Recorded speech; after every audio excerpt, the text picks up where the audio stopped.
is up at the top, and it's the actual power search. The power search is kind of like your Google search for properties. So if somebody calls you and they said, you know, Colleen, I want to find 123 Cherry Street, why do I have to open up a search to find something that I should be able to find easier than they can find it online, right? So a lot of people don't even know that this little power search exists, but if you start typing in 123 Cherry Street, what you're going to notice is all of those listings are just for 123 Cherry Street. If I'm looking for, let's say I'm looking for a particular one, as you can see here, this one has closed multiple times. So if I wanted to see all of the records for 123 Cherry Street, I could simply go to where it says Listings 8 here, all 8 records that it's showing. I could click on it and it's going to open up all the 123 Cherry Streets for me to take a look at. Does that make sense? So it's kind of like your Google search for the MLS. So when you're in a hurry and you want to find 123 Cherry Street, go right up to your power search at the top, and it's going to pull up 123 Cherry Street, and it will pull up all the records that way. Now, if they're calling you, most probably 123 Cherry Street is either pending or active, right? Everything's pending so quickly these days. So at the top, you will always see the actives first. So it's right up there at the top. So if they're calling you on a property, you'll be able to see the active first, and then the pending will be right underneath it. This one is a good example because, as you can see, it was listed a few times. And again, if you want to see all of the records for 123 Cherry Street, you're simply going to click on that Listings 8, which gives you all 8 records that it pulls up, and it's going to open up the spreadsheet that you see right here. Now, I'm going to be honest, as an agent, when I first started using Paragon, I was like, I have a little OCD, so I like things sorted. I want to see the actives with the actives, the closed with the closed, make it simple like I think as an agent. So if you ever want to sort things, think of this spreadsheet when it pulls up the results as like an Excel spreadsheet, okay? So if you wanted to see active with your active, closed with your closed, don't be afraid to click on those column headings, and don't be afraid to move the columns. If you want address to be close to your picture, don't be afraid to grab those columns and move them in the way that's easiest for you to sort. I was sitting with a very nice lady the other day, and she said to me, you know, Colleen, when I'm doing a CMA and I'm trying to find comps, you make it very, very hard, because she had a bunch of different columns and she was always having to scroll over to see the additional information. You don't want to do that. If school district is way here at the end, move it to the front so you can see it when you're doing your comps. Move your statuses, your pictures, things, price per square foot, things like that. Move them all forward. That kind of is the unique thing about Paragon, is you can really customize it so it works best for you. And we're going to talk about how to do that today. So just to kind of recap, the power search at the top, that's your friend. As an agent, when you're on the phone with someone, you need to find something fast. I don't want to have to fill out 26 things. I want to go right to that power search, type in 123 Main Street, 123 Cherry Street, pop up all the results, and open the one that I'm looking for. The other thing that this does is, let's say you have an MLS number. You could type in an MLS number and it will come up as well. So if you've got somebody called you and they happen to have an MLS number, doesn't happen a whole lot anymore, it used to happen a whole lot, but you could type in an MLS number there, or you could type in an agent name. And what was your name? What was your name? I'm Laura. Laura. Very nice to meet you, Laura. Thank you. So let's say that I ran into you at a restaurant last night, and you were telling me about this great new listing you are listing today, and I'm like, oh my gosh, Laura, I have the perfect buyer for that. And I get up this morning, and I'm thinking, what did you say the address was? I could actually type in your name, and it will actually show me your inventory. So when I type in your name in that power search, I could see your brand new listing, because it will show up when I type in your name. Or if I needed your contact information, maybe I want to send you an offer first thing this morning. By simply even typing in a name, I can go ahead and pull what office you work at, what's your cell phone number, your email address. I can pull all of that as well. So remember, think of this as your kind of your Google search. I want to find one agent or one property or one MLS number fast. Does that make sense? Okay. So the other thing is, if you are logged in today, you're probably seeing this screen a little bit different. It probably looks a little bit more like this, and of course you'll see the middle section is actually your board. Flint will put in Kim will put in different things like upcoming classes, things like that. But the side panels of Paragon are going to be the same. When you log in initially, if you're new, one of the things that I did to make this a little bit easier is I am right-handed, and generally when I'm teaching, I'm on the right side, and sometimes I even use a mouse. So don't be afraid to customize where these items are on your screen. I like my quick search, because I'm right-handed, to be on the right side. So when I'm quickly entering information, I can just tab my way through it. So you're probably thinking, well, what's the difference between the power search and the quick search? So the power search, again, is if you want to find one thing fast, one agent, one MLS number, one address. That's when you're going to use your power search. But if let's say you're at your office and you just got a call and somebody is looking for a 3-bedroom home in Grand Blanc, here's my price range, and you just want to quickly pull up some details, but it's not one house, you're looking for multiple houses now. That's when you're going to use your quick search. So we're going to say, okay, they're looking for a 3 to 4 bedroom, they're looking for a residential, maybe they're looking for a condo, you find that under there, maybe they're looking for a basement, and of course in this market we're looking for active. So I can quickly pull up a bunch of properties that way. But really what I use my quick search for as an agent the most is one of my pet peeves when I came to the MLS was I said, you know what, we have a real problem. When an agent can't find the information as fast as the buyer can find it on Zillow, that's a real problem for me because they're paying us to find these properties. How come they can find it faster than I can? And so what was happening is agents were going in and they were getting a call and the buyer would say, I found a house on 356 West Street. I found a house on 123 Main Street. And we were having to go in and individually add all these properties in. We'd pull it up, we'd write down the ML number because we want to email it after our call, right? What a pain in the neck that was. So last year, I finally got my wish and we added something called full addresses. This is my favorite field. It's brand new and it's something we brainstormed. You won't find in other MLSs.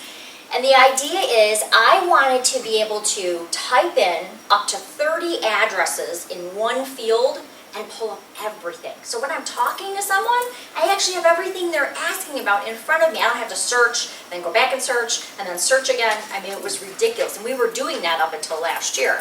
So in full addresses, I wanted it to also do something else. I wanted to be able to copy and paste. So when you get those buyers who send you 20 things they just found on Zillow and they sent it via email, I wanted to copy what was in that email and paste them into this field and pull up everything, and then with one click I wanted to be able to text it or email it to them.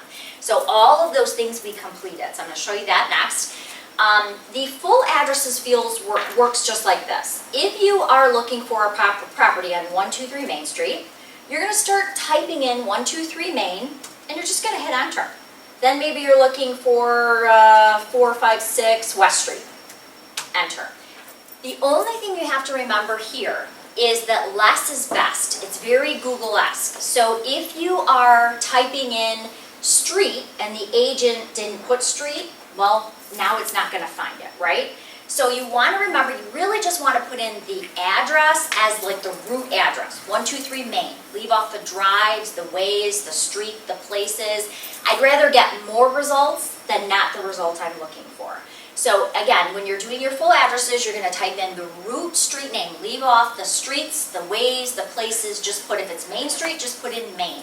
It will automatically find it because when we built this, what we did is we put a wild card, kind of where you see that X. What you don't see is behind there is a wild card. So it says anything that has this beginning, even if it has street, way, circle, avenue, we're going to find it for you. So it's already built in. There's nothing extra you have to do. But then we get the rogue agents. See, sometimes it makes me a little crazy. They will put in something before the street name, like South Main. Maybe they'll put an S in for Main, and you're like, just use the drop down. It's so much easier. But sometimes they get creative.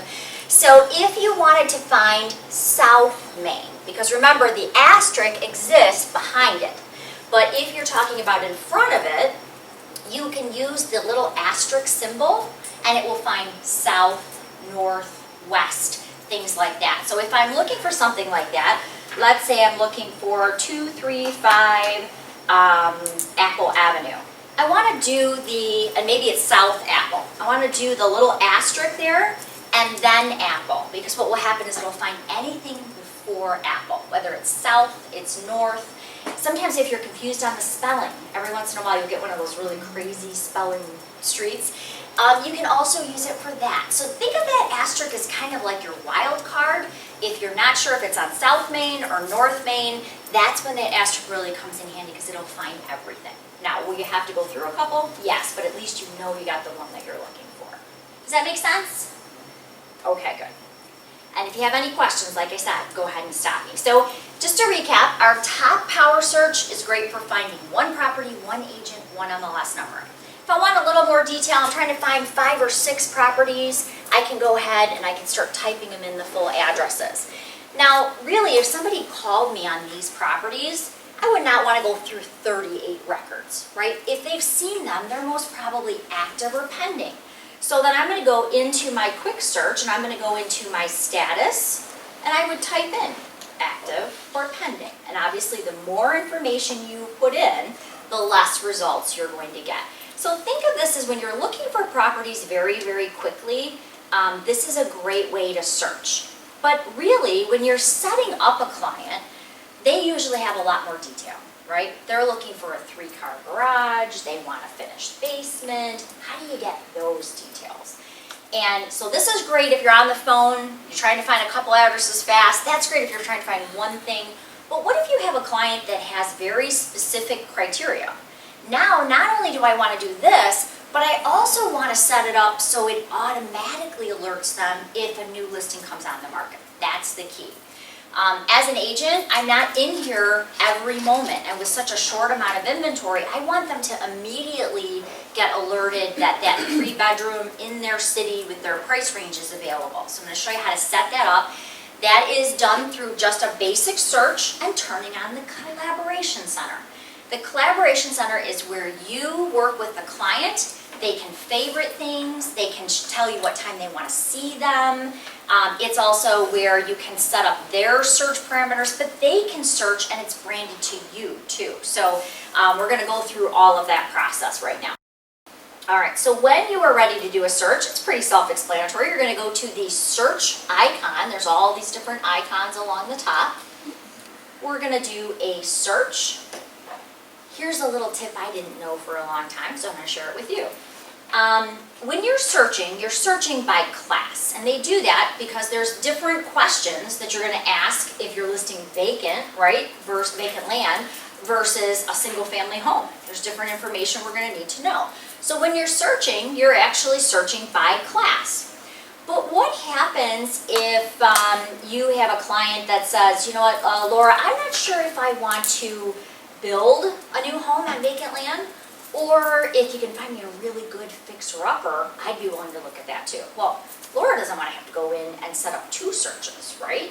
They don't want to have to check 2 different places. So what she could do is she could actually do the multi-class search, which allows you to search all of the classes, so you don't have to be quite as specific. So keep in mind, the normal, if you're trying to find comps or you're normally searching for something, you're just going to search by that type of class. But if you have a situation where somebody isn't sure if they want to build on vacant land or if they'd be willing to look at a fixer-upper, that's when you want to cross those class lines to make it easier. And that's when you would use your multi-class search. But today we're going to make it really easy. We're just going to go run-of-the-mill, a basic residential search or single-family home search. So when I first got in here, I'm going to be honest, I looked at this and I thought, oh my God, this is the most confusing, complicated thing I've ever seen. What really it's just asking you is, what are you looking for? What are the details that buyer is looking for? So where it says type, if you don't know what's supposed to go in there, all you have to do is go to the right, and it's going to tell you. Are you looking for a residential single-family home?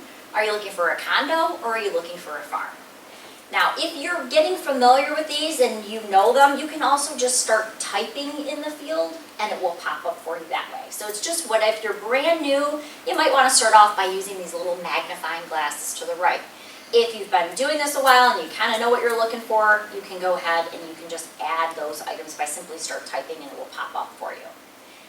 Statuses. They hate it when I talk about this, but I think it's really important, especially today. So let me explain some of these new statuses, which I have to be honest, some of them I'm just not a fan of. So when I got my license, there was basically active, there was pending, there was closed, and there was withdrawn. It was really simple. But now, because we had some people who were doing a lot of pocket listings, NAR stepped in, they completed what they call Policy 8. Anybody heard of Policy 8?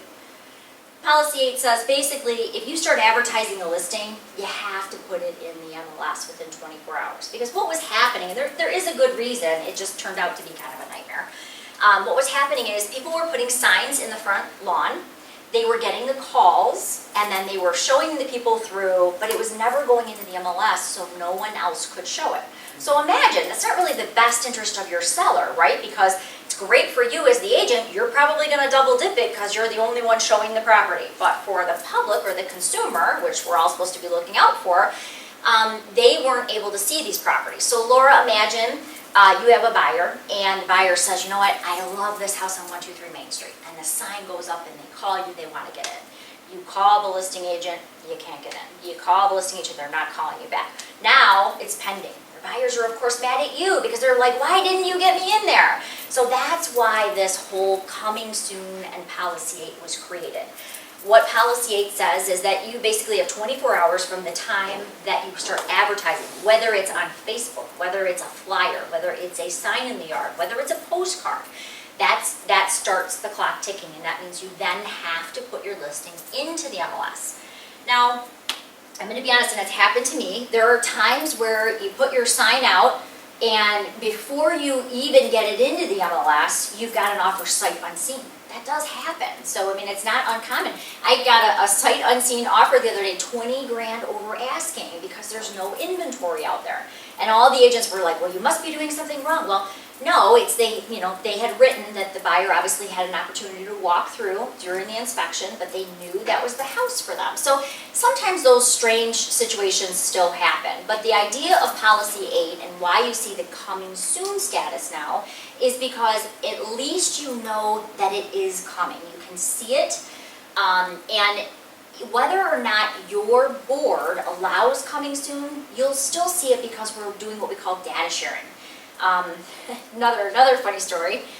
When I started in real estate, I had to belong to 3 MLSs. I kid you not. I had to pay 3 MLS fees every single month.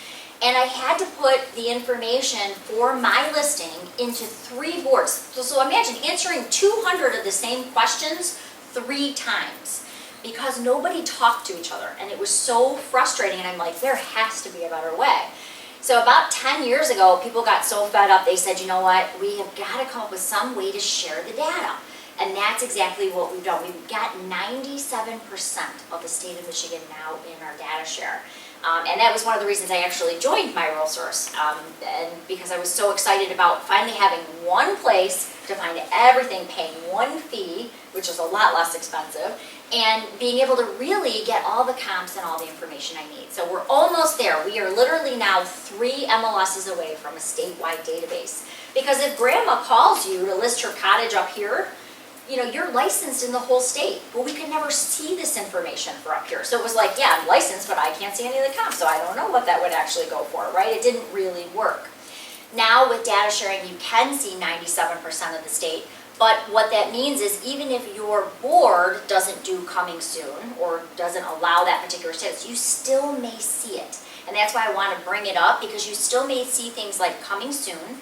Now, a coming soon, the rule on a coming soon is it can only be coming soon for 7 days. So now, there is plenty of hanky-panky going on with coming soon. That's why, so I just want to warn you, because sometimes I scratch my head. So we fix the problem, but we create loopholes, right? So NAR says, okay, you've got to now put it into the MLS because everyone should see that property and be able to purchase that property. And so that's great. Now we have a status, we have a fix. But then we have the coming soon rules. And what the coming soon rule is, you could make a coming soon for 1 day. You could make a coming soon for 5 days. You can do it up to 7 days. At the end of that 7th day, it will automatically turn into an active listing.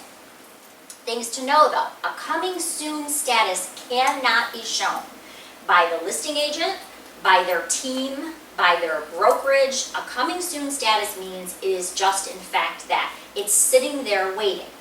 Now, do you see hanky panky out there? Of course. I saw it coming soon yesterday. It was coming soon for 7 days, which just happened to be on a Sunday.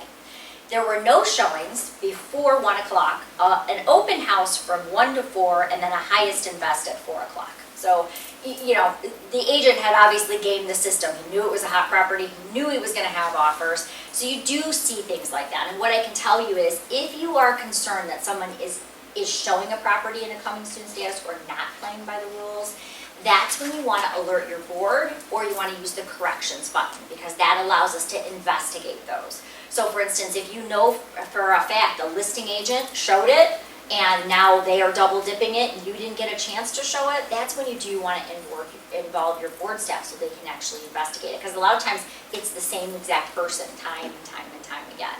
So I want you to be familiar with, when you're looking at that spreadsheet view, you will see some new statuses. Again, these are all very, very new. They've all come out in just the last year. There's coming soon status.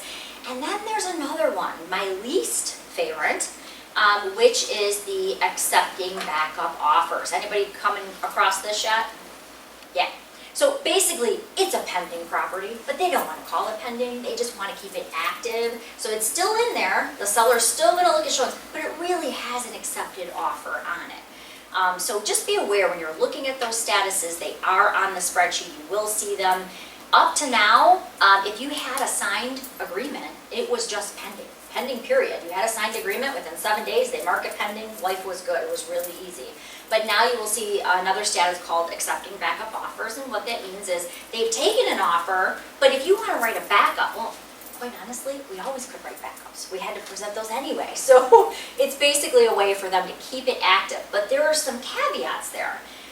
Because it works as an active listing. So a lot of times when agents are using this, they don't realize that now their listing is on the market for much, much longer, because there's cumulative days on market, and there's some drawbacks too. But I want to make you aware of those statuses and what they mean, because it's certainly got a lot more complicated in the last year. So your statuses you're going to see are active, pending, accepting backup offers, coming soons, closed or sold, and then expired. Obviously it didn't sell in that allotted amount of time, withdrawn, and then conditionally withdrawn. Conditionally withdrawn means that the agent has it under contract, but for whatever reason, they have to take it off the market. Usually it requires a seller's signature. Let's say a pipe burst. Okay, well you obviously can't show it if there's, you know, I have a friend in Grosse Pointe, he literally sent me a video last month when they had all the flooding, 5 feet of water in his basement. Can't really show that unless we're going to put a boat in the basement, right? So in that case, what we did is we just conditionally withdrew the property because it's still under contract. I don't want, you know, him going out or agents soliciting him. He still has a valid contract. And so that's when the conditionally withdrawn comes into place. If it's still under contract and for whatever reason it can't be shown, that's what that status is. All right, any questions about the statuses? How many days can you hold a showing? Let's say we make it active and the seller all of a sudden decides, I don't want any showings for such and such a days. So our rule at My Real Source is if that happens, we just ask that the listing agent turns in a letter on file with the MLS. Because what happens is in this short amount of inventory, anytime an agent can't get into the property, they start calling the MLS complaining, saying, this agent's trying to double dip it and they won't let me in. So our rule, and check with Kim, because your rules may be slightly different, but I think hers is the same as ours, is if it's going to be 7 days, if it's going to be 5 days, whatever it's going to be, put a letter on file with your MLS and alert them, so when they get the complaint calls, they say, oh no, actually it was a pipe burst, or oh no, there was sometimes there's, you know, a death in the family, and they just keep, you know, you're not going to bother them for those 7 days. Now you can just block it out in showing time too. You have the ability to say, I'm not going to have any showings from here to here, and you could even put it in notes that there was a death in the family. I would recommend doing that as well. But if you think it's a really hot property and you are concerned that there's going to be a complaint, I would certainly put a letter on file with the MLS signed by the seller, and that usually lets the board staff know when they get those calls how to address them. Because it does, I mean, you know, people have emergencies and, you know, and unfortunately right now we've seen a lot of people having to pull their homes off the market due to deaths or, you know, issues or, you know, I had a lady who was pregnant, she just didn't want a lot of traffic coming in. She says, you know, with the whole COVID thing, so we did virtual property showings where I literally was the only one in and we did a virtual showing on our phone. So there are some ways we've had to come up with some crazy creative things to do, you know, especially during the shelter in place. I mean, I had sellers walking through their home, videotaping, and we were answering questions together, and we closed it. I was very thankful, but we've had to do things we've never had to do before, for sure. So good question. Okay, so statuses we talked about. So let's pretend for a moment now we're looking for comps. Okay, so I'm going to say that we are looking for closed properties. Does anybody in this room know who Floyd Wickman was? Okay, I'm a huge Floyd fan.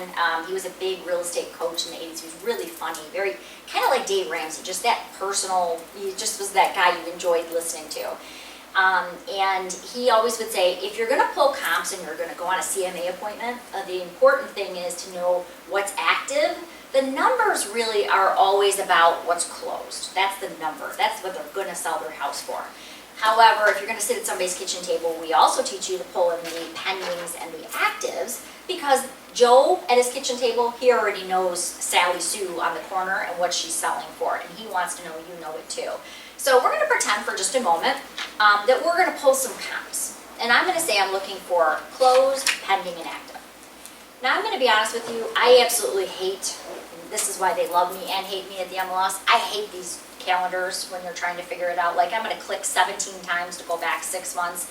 If you're really looking for comps, most of the time, unless you're working in a really, really rural area, appraisers are going to go back 6 months. So I don't want to click into the calendar and have to click, click, click, click, click, and then go to the next calendar and click another 6 times. It's just a pain. So remember, you've got these great little drop downs where it's just easier to do 6 months back with one click instead of having to count it back and do the calendars. I'm just not a big fan of those. If I'm going to sit at someone's table and I'm going to show them comps of a home, I really want to show them what things are selling for, not so much what they're renting for, unless they want to put it up for a rental. I don't know if you guys do a lot of leases out here. We don't in my area. So really the comps I'm looking for are going to be what properties are closing for. Now, if you're doing comps, if you're doing a CMA and you're going to go out and get this great listing and tell them what it's worth, I don't really want to put in a price, because that's what I'm trying to determine. I'm trying to determine what I'm going to tell this seller he's going to get for his home. But I'm also going to show you some tricks that the appraisers use when they're coming up with these numbers, because we do want to make sure that we know what it's going to appraise for, especially in this market. And I'm sure it's like that out here. We saw last month at my office a 50 grand over asking offer, all cash, with an appraisal guarantee, meaning they would make up the appraisal. We're seeing things like waiving home inspections, which I'm never a fan of. But we're seeing all these crazy things go on in this market because we've had such a low amount of inventory. So the important thing is we do, even if we're not going to tell them the appraisal number, even if we're going to list a little higher than it's going to appraise for, you still need to know what it's going to appraise for. Because if they write you a 50 grand offer and it's never going to appraise, that's going to put your seller in jeopardy. So you got to know, what is that appraisal going to come in at? And if I accept here, are they going to have enough cash to get us from here to here? These are all really important questions that we didn't used to have to ask, but we do now. All right, so when we're figuring out appraisals, the first thing an appraiser is going to do is they're going to go back 6 months, again, unless you're in an extremely rural area where they can't find comps, and they're going to generally want to stay within 1 mile of the subject property. Now, out here in the more rural areas of the northern end of Genesee, sometimes you do have to play with this information a little bit. I mean, I have an area over by me in Harrison Township where we have so much waterfront, and you might have a $30,000 house next to a $1 million house, and because it's waterfront. So sometimes you do have to be a little bit creative with your CMAs, and I'm going to show you some of those ideas in a minute. But you kind of want to make sure that you are comparing apples to apples. So for instance, if you're listing a 3-bedroom brick ranch and it's 1,000 square feet, you're not gonna compare that to a 5,000 square foot colonial on the water, right? You wanna make sure that you're comparing your apples to apples. So in our example today, we're gonna be listing a ranch. So if you go to structure style and you start typing in the structure style, and by the way, if you don't know what you're looking for, remember just use these little magnifying glasses to the right. Just basically asking you, is it a 1-story, is it a split level, 1.5, is it a colonial? So it's just basically asking you what are you looking for. In this case, the home happens to be a 3-bedroom home. Because there's not a lot on the market, I'm probably going to expand that slightly to do a 3 to 4-bedroom home. Bathrooms total, we're going to talk about that in just a minute. But is it on a basement? Yes or no? Obviously, if I'm looking for true comps, if you have a home on a basement versus a home on a slab, generally, the home on a basement is going to be worth more because you've got that living space downstairs and that storage space. Then there are the features, and I think this one confuses people the most, so we're going to spend some time there. So again, is it on a basement? Yes, no. Does it have a garage? Yes, no. These are all going to be things that are going to obviously factor in when you're figuring out your comps. There we go. Do they have the option attached garage versus? Man, if I could have paid you to ask that question right at this moment, it would have been perfect, because that's exactly where we're going. I have to blurt it out when I'm thinking of it. I love it. Recall. I love it, and please feel free to do that. That's why we do these classes in a nice small venue, so everybody can contribute. Yes, that's obviously the big thing is it attached? Is it 2-car? Is it 4-car? What is it? But then there's also other scenarios, like financing. If you've ever had a client who can only get financed through HUD, how do you find those? And that's really what the features are. Now, I'm going to be honest, when you're doing a comparative market analysis or a CMA and you're looking for comps, I generally don't use features as much, especially right now where we have no inventory. But I want to show you these features because if you are working with a buyer on the flip side, these features are crucial. So there are 3 types of features. There is, I absolutely have to have. You get the client who says, you know what, I absolutely have to have a finished basement. Don't take me through anything that doesn't have a finished basement. Okay, that's a must-have. Then you have the client who says, you know what, I don't want a pool. We had a terrible deal with a pool. Or I just had a client who said, I do not want a septic field. I just had to spend $17,000 repairing my septic field. I don't want a septic. So then I must not have. I don't want to see anything with a septic.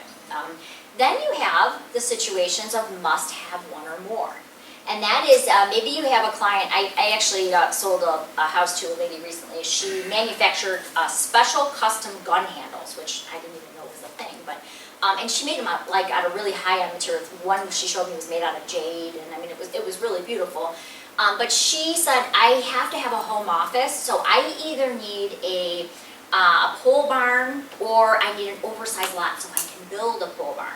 So she had to have one of those items, and that's where this one or more comes into place. So let's take a look at this. So if the client is saying, I absolutely must have a finished basement, I can start typing in finished, and I can say, okay, she wants a finished basement. She only wants to see things. She only wants to get in her email something with a finished basement. Again, if you have a client who says, you know what, I don't want to see any houses with a pool, then in my must not have, I'm going to type in the word pool, and I'm going to say, and I can pick whether it's in-ground, above ground, maybe they just don't want an in-ground pool to maintain, but I have all of these different options, must not have pool, and you can select any one of those. Then have one or more. Now, the one or more gets really interesting, especially when you're doing waterfront. So let me show you. Now, you're probably wondering, well, how do you know what the features are? I mean, how do you know that's finished basement? Remember, while you're getting familiar with them, use those little magnifying glasses to the right, because here's what we've done. We've actually categorized them.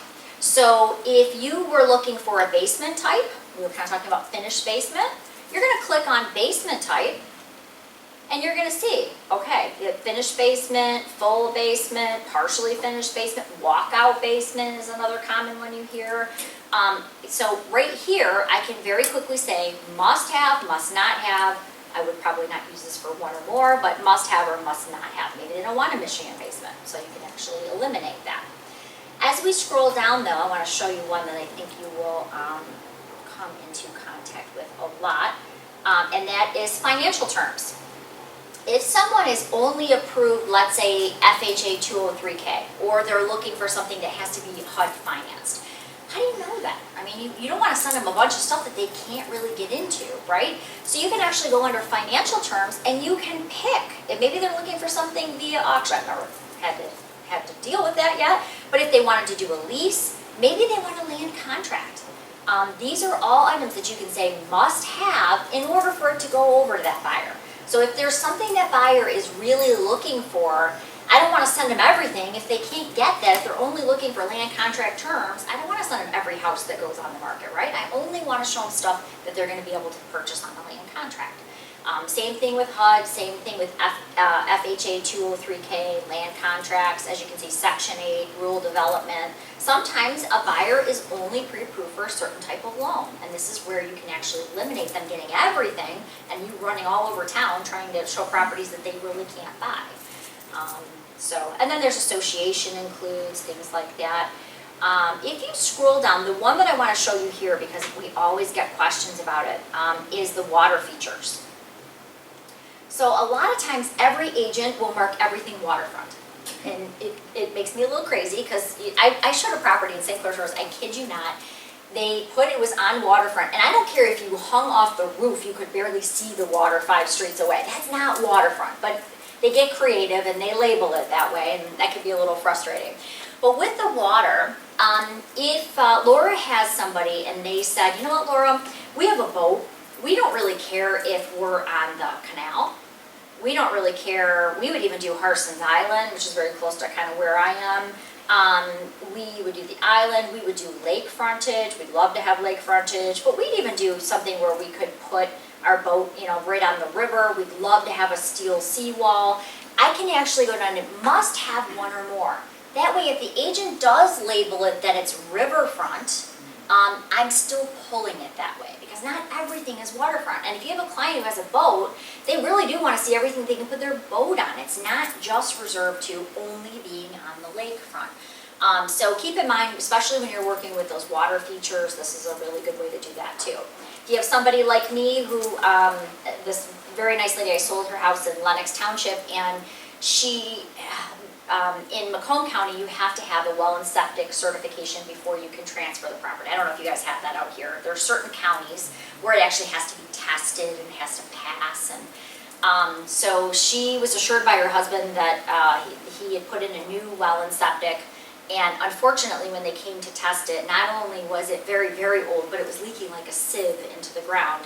So when they came out, we were about 20 days from closing, they said, you know what, you're going to not only have to pull it all out, it's got to be a raised, engineered septic field, which is can be, this one happened to be, $17,000. So when she called me, she's like, I don't want you to show me one thing with a septic field ever in my whole life. So if you need to eliminate something like a home on a septic, you're going to go to that must not have, start typing it in, and you can eliminate it that way. So keep in mind, features, I wouldn't so much use them in this market for CMA purposes, but if you have a buyer who is looking for something very specific, that's really when you, multiple fireplaces, it has to have a 4-car garage, have to have an attached garage, those types of things, that's where you're going to find those. Does that kind of make sense? Yes. All right. I don't want to put anybody to sleep here, so if you have any questions, feel free to jump right in. All right, the next thing is square footage. So I remember going, well, how do you know what an appraiser uses for square footage? I mean, if you've got 1,000 square foot brick ranch, would you guess? Do you use a 5,000 foot colonial? What do you do? Appraisers generally, now again, in rural areas, got to expand because they don't have enough comps to sometimes appraise, but an appraiser will generally use the 20% square footage rule. So this particular house that we're pulling comps for is 1,361 square feet, okay?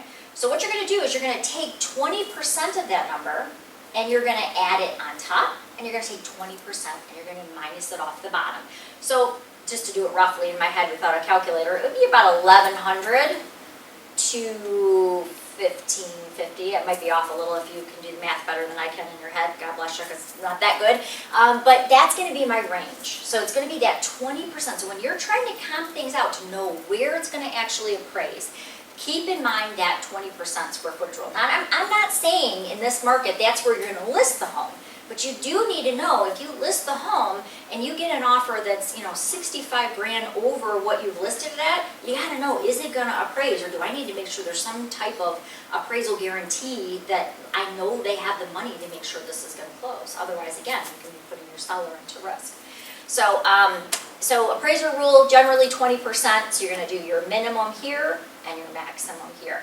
Now obviously the more information you put in, the least amount or the less amount of comps that you're gonna get back. Here's one thing, is right over here, if you added something and you wanna edit it or remove it, you can always click on the X and it will remove it from your criteria. You don't have to find that particular field. But there is something that I have another pet peeve, so I'm going to show it to you. Sometimes what's really important to me is year built. Now you notice, you can tell the tech people write these programs, they don't sell houses because year built is really important, right? But nowhere in this upper category here do you see year built, which I think is extremely frustrating. They've hidden it because the tech people like to do that. I think they do it on purpose, quite honestly. But down here where you see this little drop down, there is what we call secondary criteria. Now, year built and acreage, I would imagine acreage out here, you guys see a little bit. So these are fields I would not want in my secondary criteria. So I'm going to show you how to move them up in your top box. Because the last thing I want to do, if I'm specializing in acreage, the last thing I want to do when I'm searching is have to scroll all the way to the bottom, open that thing up every time just to be able to figure out acreage, right? I mean, that's stupid. Again, built by a tech person. Another thing in here that I would recommend moving up is year built, acreage. You might even want to move up days on market. That's totally up to you. To move them up, what I mean is to basically customize it so it is in the top box. What you're going to do is you're going to go to this Customize button, and you're going to customize the fields. So if there is something in your search that you don't use, let's say that you never ever use, I'm constantly doing this and I'm constantly screwing up my own search, but if I check this off and I say, you know what, subject to short sale, I never use that, I don't even want that in my top box. You can always check it off, hit remove, and it's going to pull it right out of your list. If you want to add something to that top box, you're going to simply, I like to know the agent, the listing agent, when I'm showing properties, because just doing this a long time, I like to know who has it listed. Sometimes it's easier to get in some properties than another. If you wanted to have the agent right on your right here in your top section, you could check them off, you could hit add, and by the way, not only can you add them, but you can rearrange the order you want them in. So if having the bedrooms and bathrooms is a lot easier right up at the top, which by the way I think it is, you can move those into whatever order you want. So if bedrooms and bathrooms is something you're always searching on, which we do, move it up to the top box. That way you don't have to, every time somebody calls you, you do not want to have to scroll through everything, right? Bedrooms and bathrooms, that's always top of the list. Move it right to the top of your box. That way you don't have to go through a lot of scrolling to find what you're actually looking for, okay? If it is in the bottom box, again, they hide them down here. When you're doing your customizing, you'll notice, pull this up a little bit. If you are doing, let's say you want to move acreage, we'll use acreage. There are two sections here. There's a top and a bottom. And if I want to pull it out of the bottom and into the top, I want to find it in my secondary. So here's my acreage right here. I'm going to remove it from my secondary, and I'm going to add it into my primary. Okay, so now I'm going to find acreage, and I'm going to go ahead and move acreage into that top box. The whole idea, and then you just want to hit apply, the whole idea is I don't want to have to scroll down to find what I'm looking for. So if your built-in acreage is important to you, which as an agent I can say it will be, you can move it right up to that top, and again, don't be afraid to drag and drop them into the location you want. You don't want to have to spend a bunch of time looking for stuff. You want to have all the important stuff right at the top. Does that make sense? All right, so the other thing is if you're trying to actually tell this homeowner what the property is worth, well, where is the property? Probably the most important question is, okay, where is our property? And that you're gonna do in your map search. Okay, so you're gonna look for search by map, and you're gonna click into your map. And of course, this is what an appraiser is gonna do as well. So if I am looking to list a property, and I'm just gonna use a listing that I have, 1, 4, 5. Now, how is it that particular map popped up? Do you have an address in there? Or Great is that- question. That's a really good question. So my map opens up to my office location. Now, if you're working at home, you can also go into your preferences and set it for your home location. What happens is, the reason your map opens up to your office is when we set up your account and the MLS passes your office information, that's all we have. So when we set up your map, we just set it so that red X shows up at your office. So when you open up yours, you're gonna see your office is listed with a big red X there. It assumes you work close to your office, and because that's the only identifier we have for you, that's what your map opens to. But obviously, Sterling Heights is where this particular listing is. So I want to get out of my office area, and I now want to do 1 mile from my subject property I'm going to list. That's where this little field up top comes into play. And by the way, this uses Google Maps, so it's that same rule I told you in the MLS, less is best. I promise you, if you put in the ways, the streets, the boulevards, if it's even slightly different, it won't find it, which is very frustrating. So what you want to do is you actually want to put in just the route street name, the 41539. This happens to be Wessel Drive, but I'm just going to put in Wessel, comma, and then the city.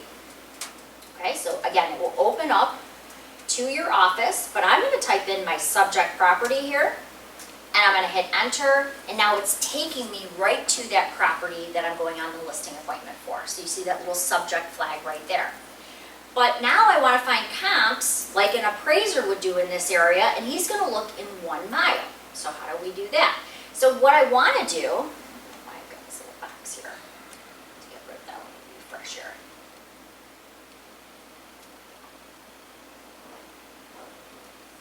Little box, for some reason when I plugged in, it just did not go away. So I'm going to go back into my residential search. Oh, I can show you a little quick tip here too.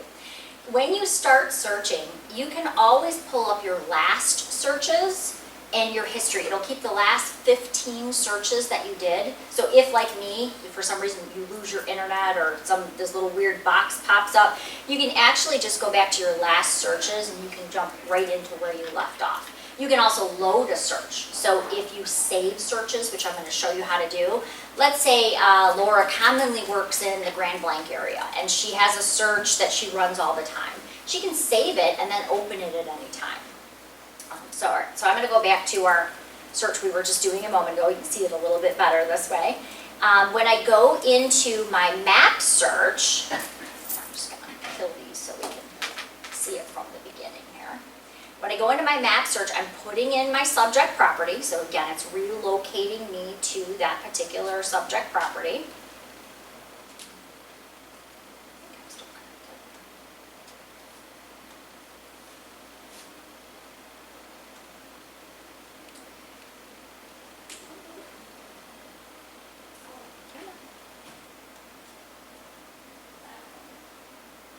Starts in Jeopardy zone here. Refresh it. Let's do it this way. Let's eliminate this, and now let's go away. Okay. There we go. So now I want to go back in and I want to add in my subject property. So I've got that subject property flag. But what you can see is because I have criteria already loaded in here, it's starting to find those properties right away for me. The interesting thing here is when I first looked at these, I thought, why are these numbers? It didn't make any sense to me. And what that means is those properties are so close to each other that basically if you looked at them from this far out, it would be hard to click on each one because they're kind of right on top of each other. So they basically cluster them in these little circles. So I'm going to go ahead and I'm going to click on that circle. And what you can see is here's the comp that it's referring to. If I want to go right into the property record, I can click there and go right into the property record, or I can see the next particular comp. So really, all we're doing is we're adding in our subject address, and it's now finding the comps within our specified radius. Now, how do you specify your radius? I'm going to go into where it says search, and I can put in 1 mile. I could put in, if you were looking at 1.5 miles, you could put 1.5. It works with the decimal. So if you're looking at 1.75 miles, you could do 1.75. But now I'm coming up with my radius, just like an appraiser would do. So I've put in my route street name right there. I've now put in my, how far am I looking out? I'm doing 1 mile, and then it's gonna draw my radius. Now, here's some cool things that nobody showed me, so I'm gonna show you. If it's a property, because we're all covering more area now, if it's a property, and let's say it's an hour away from the door, and you're gonna go list it, you kind of wanna see what's the neighborhood like. Is it appreciating? Is it a decreasing neighborhood? You can actually grab this little yellow guy over here, and you can actually set him, because it's just using Google Maps, you can actually set him right in front of your listing. And I literally can walk down the street, and I can see the neighbor to the left, I can see the neighbor to the right, I can do a 360 view of that whole neighborhood. And then here is actually my subject property right here. So as I zoom in, I can now see, again, it's got a little X on it, it's telling me here's your subject property, here's our neighbor to the right, here's our neighbor to the left, but I can actually see the entire subdivision just by walking through it. By the way, if you set your clients up in the Collab Center, they can do this too. So even if they're looking at properties across town, they can actually go through and check out the sub, check out the neighborhood, even before they get in their car. Does that make sense? So far so good? All right. So once we've got our 1 mile radius established, there are sometimes exceptions. That's why we love real estate, right? It's never boring. There's always some weird rule that you have to follow. We're going to pretend that where it says Clinton River right there, we're going to pretend that that is waterfront. We're going to pretend it's Lake St. Clair, or if you've got a beautiful lake out here, we're going to pretend that that's a waterfront area. And Laura, who's done such a great job, she actually listed these 2 properties. They're $1 million waterfront properties. Congratulations, it's a great month for you. However, we've got this little brick ranch way back here, right? If I include Laura's $2 million properties, it's gonna really screw up my CMA, and I'm gonna have to go and take a bunch of stuff out, and who has time for that? So what we're gonna do is we're actually gonna use the drawing tools, and we're gonna create an exception. Now there's a lot of different ways you can use these exceptions. Like I have some clients in Sterling Heights and Warren, or actually more on the Warren side. Warren's a really big city. And if you know the Warren area, most people, they have this little area of Warren they love. They call it the Triangle, and everybody really likes it. A lot of judges live over there. But then there's some area that's way further south that my clients wouldn't want to live that far south. It's far away from the freeways. It's just not where they're looking. So if I put in Warren for their search, they're just getting everything, right? I'm just sending them a ton of stuff, and they're just barraged now going through areas they really didn't want to see. So if I want to send them Warren, I could just pick the area that I want them to be in, or I could say they don't want to live anywhere south of 10 Mile. And I could actually draw that on here. So let's talk about exceptions. When you go to the drawing tool here, let's pretend we're going to use the exception rule of your $2 million listings. You're going to really screw up my $200,000 brick ranch that's way off the water. So what I would do is I would literally draw the waterfront. We're going to pretend that, sorry, not that we want to exclude your fancy listings or anything, but we're going to say those waterfront listings are nothing like the comps I want. So I've drawn that area. I'm now going to go to edit, but instead of including it, where you see it says include right here, I'm going to click on it, and you could make it smaller, you can make it larger, you can use that to kind of refine your shape, but instead of including it, I'm going to exclude that area, that waterfront area. So what you've seen is I've just taken those $2 million waterfront, sorry about that, Laura, I know you're excited about the $1 million waterfront listings, but I've taken those out of my comps that I'm going to get. A lot of times if you're doing, in Millstone out by me, it's a subdivision and it has a lot of new construction, but on the other end of the sub, it's 1930 homes. Well, obviously, if I'm gonna list a new construction home, I'm not gonna really compare it to the 1930 homes. It's all in that same circle, right, because we did the 1 mile circle, but I wanna take the older construction out, because it's not gonna be the new construction area that I'm looking at. So these are good ways to add in those exceptions. Also, right here under where you see these kind of stacks of paper, if you will, these are where you can also add more details. If you have a buyer who doesn't want to pay flood insurance and you want to see where are the floodplains, you can actually add that on. You click on and it will actually allow you to see, if I zoom in a little bit, do you see how it just overlaid the floodplain on that area? So now I always tell my buyers, it's not the gospel. It doesn't mean you're not going to have to pay flood insurance. You're still going to check with your lender. But if I want a visual eye of maybe some of the areas I don't want to be showing properties in, because this particular area floods a lot, these would be properties in that visual area that I would know might require a flood insurance. So at least I want to ask that question. So anyway, there's a whole bunch of them in here. There's parcel lines. If you wanted to see the parcel lines, you can kind of zoom in. The only thing I caution you on with these little,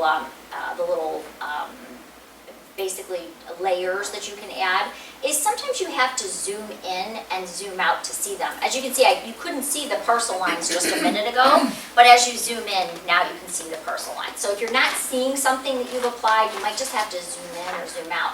Even if it's not listed, by the way, you can still click into a parcel line and get property details on it. That's really helpful too when you're doing this little yellow guy, the Google Map guy. You can actually even click into a parcel that's not listed and see details onto it.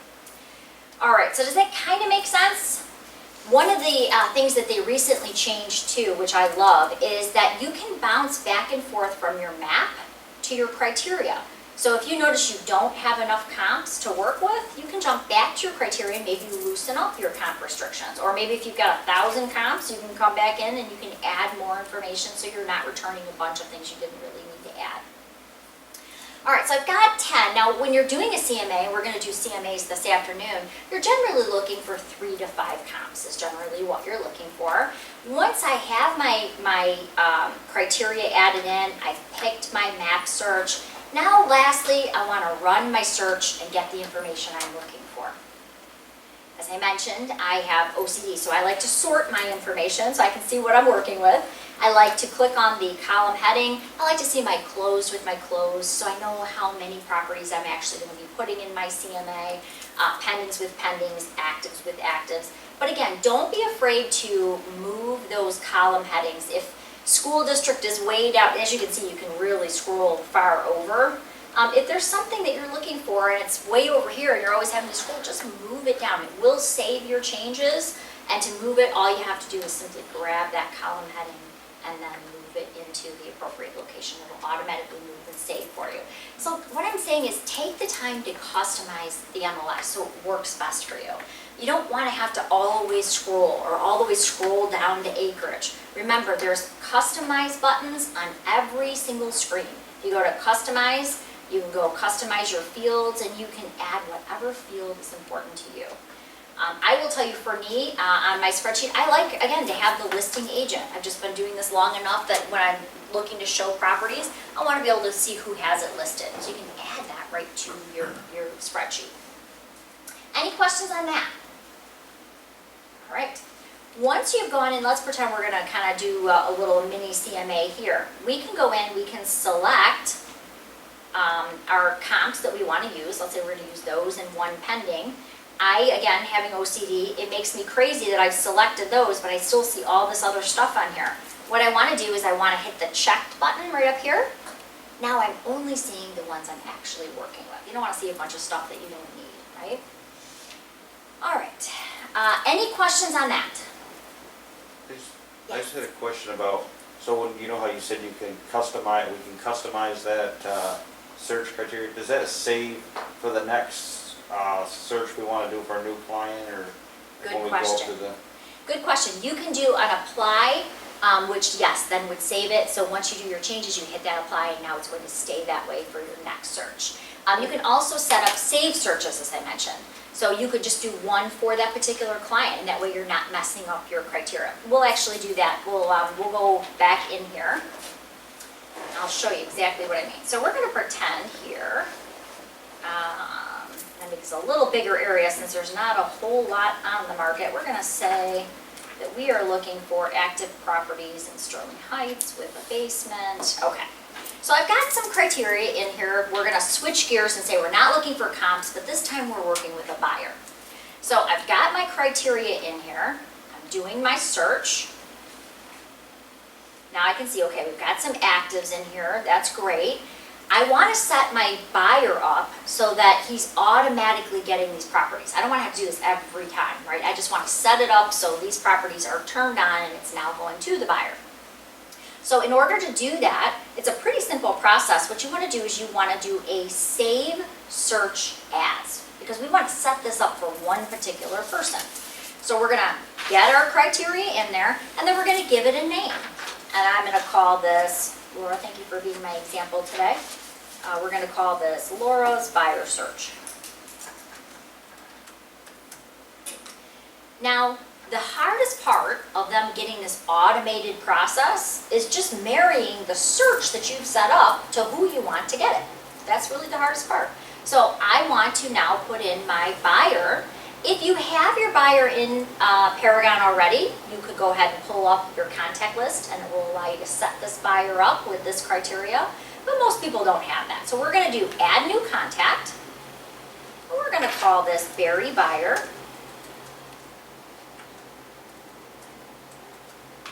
And then we're going to give it an email address. So I'm going to say it's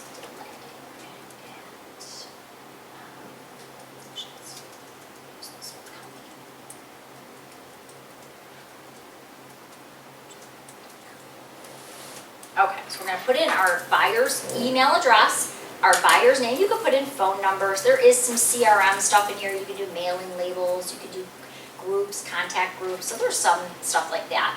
And then all you have to do is hit save.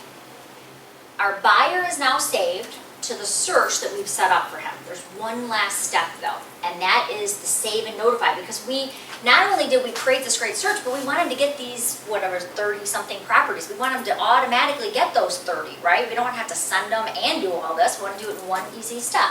So we're going to do save and notify. And this turns on the collab center.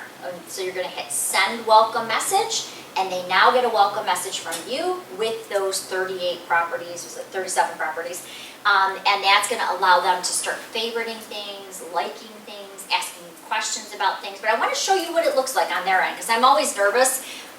You know, is the client going to find it easy? Are they going to, you know, what does it look like? So we're going to look at it from both sides. So the first thing is, if you have an investor, okay, we'll go into settings here. Let's say that you have an investor who is looking in multiple counties, and he's getting like an email every 5 minutes. That can be a little annoying. So you could actually set it up so that he gets a recurring email, maybe once a week on Monday morning at 9 a.m. You can also turn the BCC, because it BCCs you. I don't know about you, but I don't need any more emails. So you could also make sure that you are not part of the BCC on that, so you're not getting those notifications. You can also have the notifications sent to a spouse or a secondary person. So you can even set up the particular times. Now in this market, most immediately is what you're looking for, because we don't have any inventory. But as we get more and more inventory coming back onto the market, those reoccurring sometimes for investors or people who are looking in really big areas, sometimes that's really helpful. The send welcome message actually is coming to them and explaining that this is where they can do their own searches, so they can go into their own search criteria and set things up. You can agent recommend, and I love this. So let's pretend Laura says, she's talking to her buyer says, we're interested in Harrison Township and Sterling Heights. Laura sets that up, but she sees one street over on the neighboring city. It has everything they're looking for. Well, unfortunately, it's not going to come up in their search, right? Because she set up exactly what they told her to. But she just knows this house is perfect for them. She can do what they call an agent recommended, which will say, hey, this is something the agent picked. It didn't fall in your criteria, but you might want to take a look at it anyway.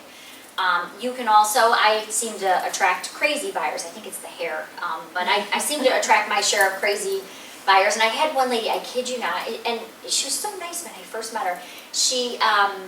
she called me, and it was a referral of someone. I did not know her all that well. I had only met with her once, and she said, Kelly, I swear to God, if you send me one more yellow-sided home, I'm gonna get another agent. Well, first of all, I didn't know she didn't like yellow siding. She had neglected to mention that. The second thing, there is no button in the MLS that says remove yellow siding homes. I mean, there just isn't. So in that case, now I did have to get a little creative, right? And I said, okay, no problem. So what I did is I set up the agent preview.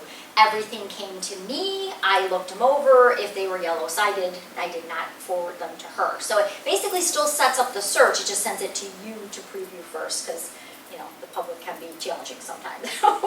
Does that make sense though? So agent recommended right here, that is where it's not coming up in their search, but maybe it's just one street over. You can go in and you can actually recommend something. You can even add a listing and a note for them. So you basically just type in the listing MLS number and it shows up as something you're recommending, even though it maybe didn't hit all their criteria to come up in their search. Okay, then another thing I commonly get calls on is people will try to add someone and they will get an error message and they'll say, it's not letting me add that person. And a lot of times it's because that person already exists in the system, and they'll put in Barry Buyer, and maybe they worked with Barry Buyer a year ago. The reason it doesn't do that is because it's actually setting up kind of a website for these people. So you can go in and you could add more searches. You just can't add the client in more than one time. And the reason is because it's setting up a website, he would be confused if you had him going into this website and then this website and then this website, because all his stuff wouldn't be in one place. So what they do is they allow you to add up to 10 searches in for one person. So you could have a vacant land search, you could have a up north search, you can add more searches at any time, but you can only have the contact in one time. Does that make sense? So they don't have to remember multiple passwords, things like that. Okay, and now let's actually take a look at what the Collab Center looks like. Because again, I always worry, is it going to be simple for them to use? I have had great success getting people to stop using Zillow and start using this for one reason. Zillow is a feed, and I won't even just say Zillow, but a lot of these, Realtor.com, Zillow, Trulia, they're feeds out. And what happens so often is you get these calls, and they'll say, Colleen, you've never sent me the house at 123 Main Street. Well, you look it up, it's been closed for like 5 months now, but it's still showing active on Zillow or Trulia or Realtor.com or another one. And the reason is, when an agent goes in and they touch it, it breaks the connection with the MLS. And most agents don't understand this, so I want to explain it to you so you don't have happen what I had happen. I got a very angry call from a seller who said something was wrong on the listing. I went in, I changed it in the MLS, and I thought, well, it's going to update on all the sites, because that's generally how it works, right?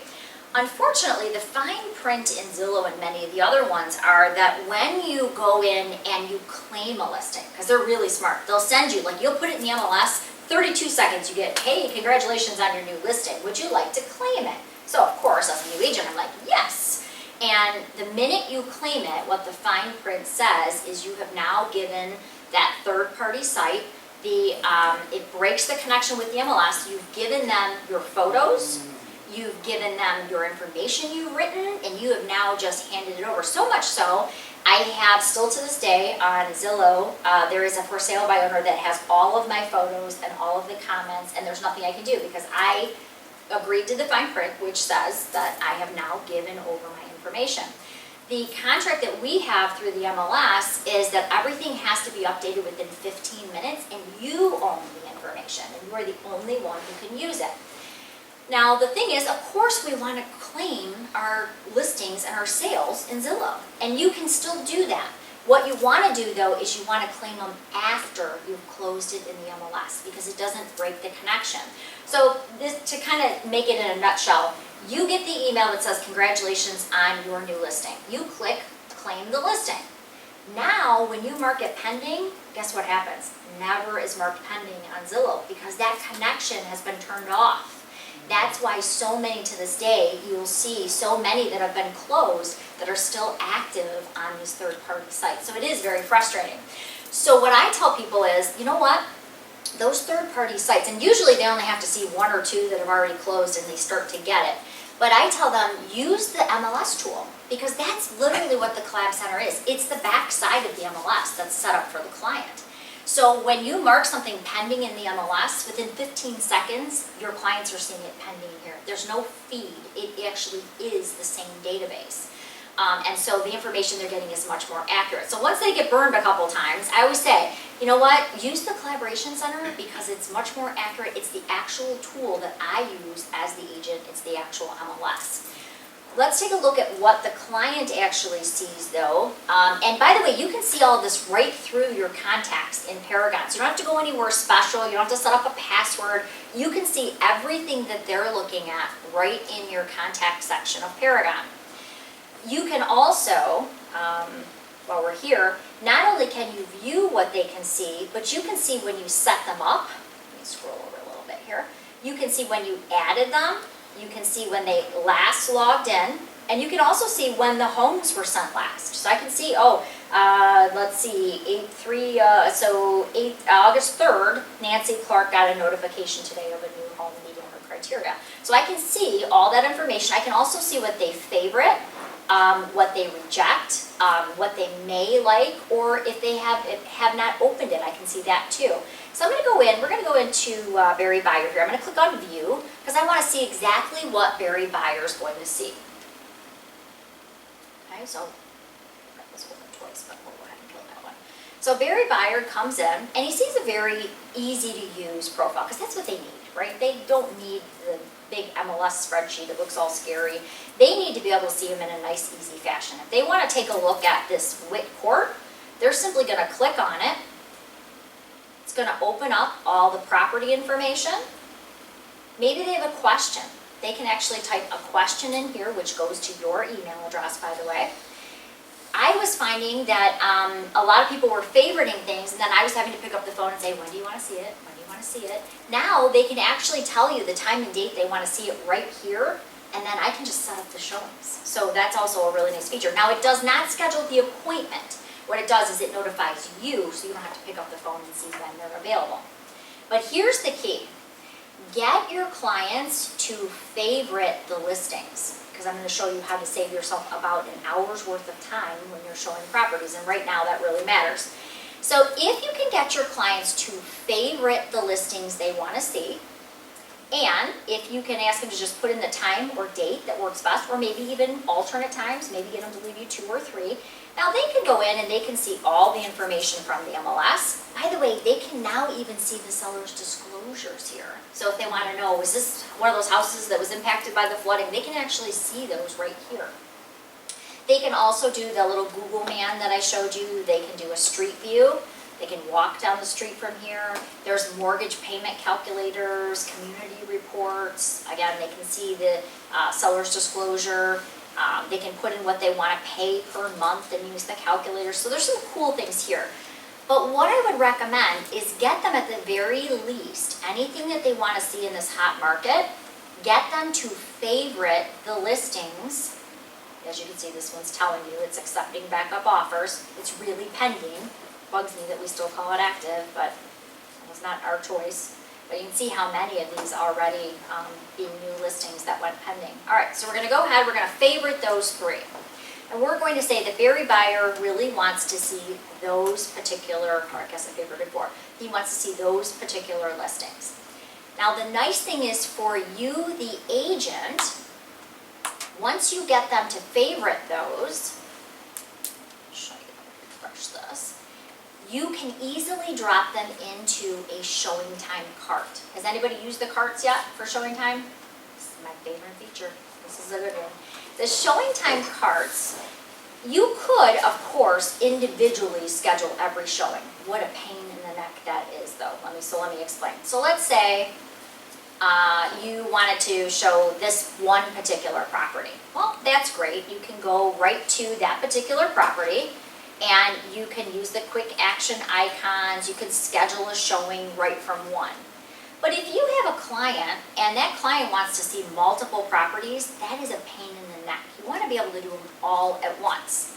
So what I get my clients to do is favorite it, like we did our Barry Buyer here. Then I go into my contacts, and you see where it says favorite 4 right here? I know it's kind of hard to see in the back, but where it says favorite, here's the 4 that they liked.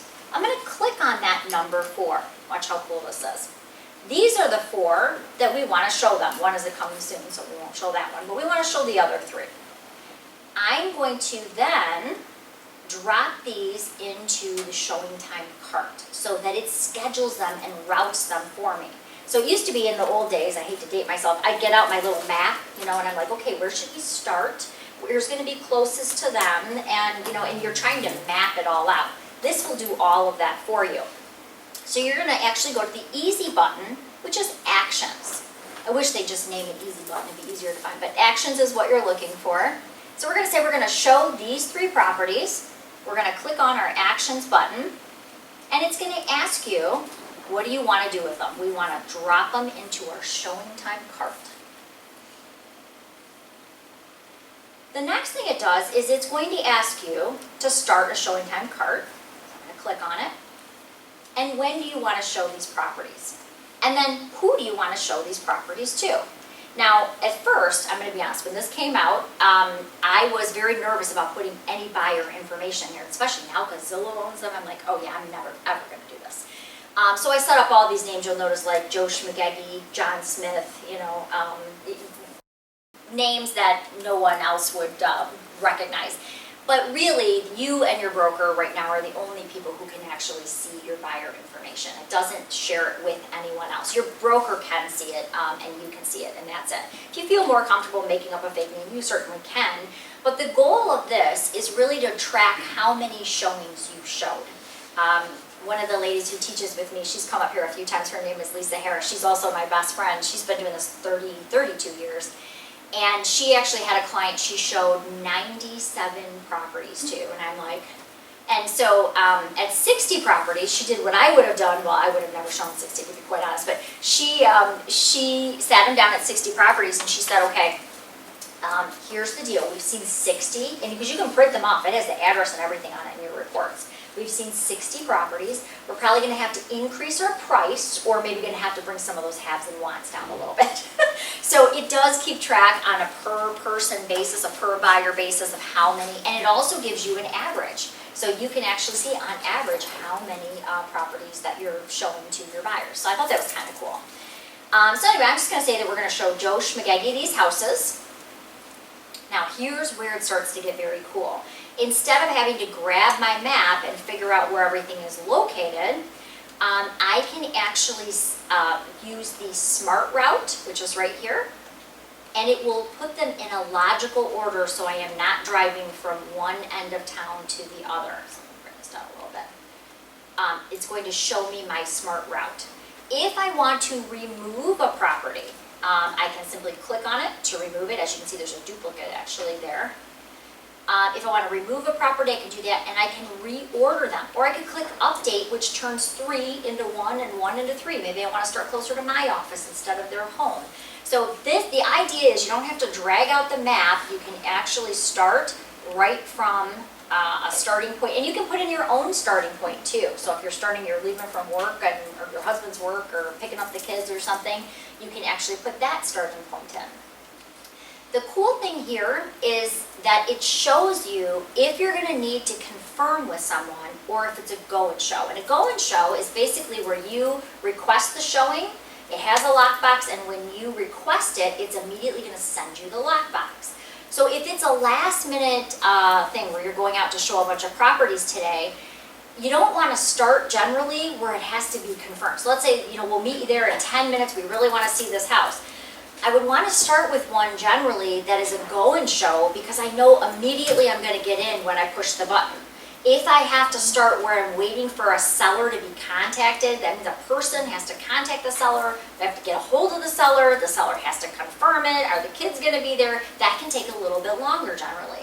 So the nice thing on this page is I can see exactly what's going to be a go and show, I'm immediately going to get in versus what I might need. So if you're trying to schedule time blocks, this is very helpful too. Then, once you have gone in, this is another thing I hate about doing them individually, is you write down, okay, we're going to show this one today between 3 and 3:30. And then you send that request in, then you pull up the next one and you're like, oh, what time are we gonna show that? And now I've gotta look it back up. It's all on one page here. It's so much easier. So I would say on this one, I want to show it, let's say, between 11:30, we'll do 1:30 today and 1:45. The agent has set it up in 15-minute increments. It will also ask you your agency type, so I'm going to represent the buyer here. And then all I have to do is save that information. Okay, so now I can see my appointment is requested from 1:30 to 1:45. I can also see, and out here I think this would probably be really important, correct me if I'm wrong, but you probably drive a lot more out here because you're covering a bigger area through Genesee County, is that right? I'm seeing some heads nod. So this also tells you that it's going to take you 15 minutes to get from property 1 to property 2. It's a 15-minute drive time, 6.6 miles. So with agents right now packing the showings in 15-minute increments so they get more in one day, it's going to be important to know if you have a 40-minute drive time, because if you have a 15-minute window, you could easily miss that, right? So right here, it's showing me, here's my requested time. Now I want to make sure that I give myself an additional 15 minutes because I have a 15-minute drive time from property A to property B. So when I go to pick my property B time, I want to make sure I'm figuring that in. But the nice thing is when you do it this way, you can see everything on one screen. Get my agency. You can do everything on one screen so you can make sure that all of your times line up. The last thing you have to do is hit send by request, and now those requests are sent to the homeowner. I'll immediately get the go and show, and they can start working on that appointment for property number 2 for me. Okay, so it's just a little bit easier. Other things too, if you are, let's say, doing relocation and you want to take them to lunch in between, you can add a restaurant stop. You can add another stop, so you can put the restaurant maybe in section 3 or number 3. So it says, okay, we're going to stop here for lunch. Because the nice thing is if you, especially if they're out of towners, you can send them turn-by-turn directions right from here that shows them how many times do you get in the car and you say, okay, we're going to start here, and then we're going to see this one next, and then we're going to see this one next. You know, it becomes kind of confusing for them, like, are we going to this property next or this one? So you can actually send them turn-by-turn instructions, which will show them 1 by 2 and 3 and 4, and even the place that they're stopping for lunch. And as I mentioned, I always get the crazy buyers, so I will get my whole tour all set up. By the way, there's an app for your phone, so you can still do this on in your app. You get the whole thing set up, and then you get the call. You're walking out the door, and they say, we found 2 more houses. You're like, yay. So you can actually go back in, even on your phone, you can add another listing where it says add listing stop, so you can put another house. Even if you've already left and you just need to add another one in, you can still add it to your cart. Make sense? Seem like a little more efficient than doing it 1 by 1 by 1? Good. All right. Any questions on showing time, setting up appointments, or the collab center? Okay. Either I put you to sleep or we're following along. So either way. All right. The other thing is on your dashboard, you have a market monitor. This market monitor allows you to watch a particular hot market. This is not, by the way, what you would set up for a client. This is just if Laura is selling a lot in a particular city and she's got a lot of clients for that city and she wants to see anything new that's coming in that city, that's really what the market, it's kind of like your market watch. It's watching that particular market. There's also where you can see your information. So I can see my sales, my listings, my inventory, things I have getting ready to expire. Then there's office information here, so I can see new listings for my office, and then firm information. And firm information is if your brokerage has multiple locations and you want to sell in-house inventory first, like so many do, then that's where you can set up and you can go in and see all of the offices within your brokerage. But let's actually set this up so you can kind of see how to set up your market watch. When you are in the market monitor, you're going to go same little gear that I keep pointing out to customize. You're going to click on that gear. And it's basically just going to ask you, what is the area that you want to watch? So let's say you wanted to watch Grand Blanc. You'd start typing in Grand Blanc, and immediately I could click on Grand Blanc. What is it, Smith's Creek up here? Swartz Creek. Is that a city or is that a county? It's a city, right? So I would start typing in Swartz Creek, and I could add that. So I could put in all the cities that I want. Now here, this used to drive me bananas, so I'll show you this one too. Sometimes you will type in a city, like in my area, there's Clinton Township. We have 5 Clinton Townships in the state of Michigan, believe it or not. So it becomes very confusing. Which Clinton Township am I actually looking for? So, because there's one that starts with 5, there's one that starts with 4, there's one that starts with 6. So which Clinton Township am I looking for? If you want to make sure you're getting the right one, what I recommend is go to county. So in my county, it would be Macomb. I'd start typing in Macomb, and I can see the identifier is 50. That means the Clinton Township that I would be looking for in my area is definitely going to start with the 50. So that's how you know, okay, this one starts with 50, this is the Macomb County. So that county, that number that you see there is actually an identifier. So if you run into, because it was a little confusing, because remember now you have the whole state, there are like Deer Creek, I think is another one. There's like 5 Deer Creeks, there's 5 Clinton Townships. If you want to make sure you're getting the right ones, your clients get those results, you can go to the county, just start typing it in. So if I did Genesee County, there isn't a Clinton Township in Genesee County, you'll be happy to know. If I start typing in Genesee County, it's going to tell me the identifier for you guys is 25. So if there's multiple Swartz Creeks, you're going to know that the one you want starts with 25 because that's your county identifier. Does that help a little bit? All right, so another cool thing, if you scroll down, is you can obviously set it how far back you want it to go. You could do multiple counties too. Let's say you wanted to watch Genesee and Macomb. No worries, you can add multiple counties, multiple cities. You can have up to 30, so you can watch a pretty big area. And you can set how far back you want it to go. And if you want it to be on your inventory or your office inventory, you can actually choose which screen you want it to open to. I would like it to be one of the requests I have when I go out to meet with Paragon at the end of the year. I would also like to see a map search in there because it would be really cool to just target maybe all your waterfront areas. You know, I think that would be even more efficient.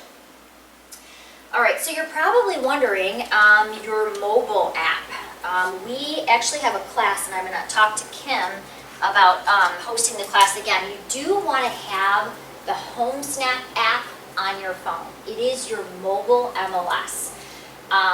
It allows you to edit your listings. So if you're sitting here right now and let's just say Laura got an offer and she wants to mark her property pending. She doesn't have to go all the way into the MLS. She can just pick up her phone, go into HomeSnap, click on her listings, and mark their pending. Maybe you want to change your price. You can do that. You can also do searches. You can see all of the searches that are in the MLS. But you want to invite your clients to it as well, because when they pull up in the driveway and they're looking at a house and they see this sign on the front lawn, you do not want them calling the sign. You want them to see your information. It also uses their GPS, so as they pull up to that house, they see your smiling face and that house pops up too. So it's a really cool app. There's a whole class on it, but you do want to make sure that you get that class scheduled. What's the name of that app? HomeSnap. HomeSnap. Yes. Yep, if you go right to your app store, and it's free, you can use it on Android or an iPhone. You're just going to go right to the App Store or Google Play, and you're going to download HomeSnap, and it will ask you if you're a real estate agent. Yes. The one with the blue house? Yes. And the side of it. Yep, perfect. Yep, it's got a little, and I'll just, normally I don't do this in the class, but I'll just show you real quick. It actually has some really cool,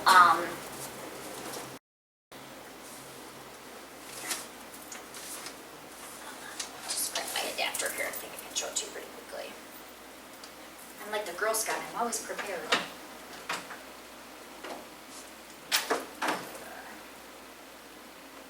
It's a pretty user-friendly app. I have to say, it's not. There's a lot of apps that I do not think are user-friendly, but this one definitely is. I actually created a real estate folder. That's another tip for you. Create a real estate folder. It makes it so much easier to find everything in a hurry. So as you can see, I've got my real estate folder at the top left-hand corner. It's got my Showing Time app. It's got HomeSnap. It's got, I use an electronic lockbox company, so I have that. There's even, like I use a sign company that you actually, it's called Upside Down, and you actually stand in the location where you want your sign. So if you're like listing a big open area and you want your sign right on the corner, you can literally go stand on the corner, pick the type of sign you want, if you want a flyer box, you know, lights, things like that. So I try to keep it all together so I can find it easier. So if you go into the HomeSnap app, it is that little blue house that you see there.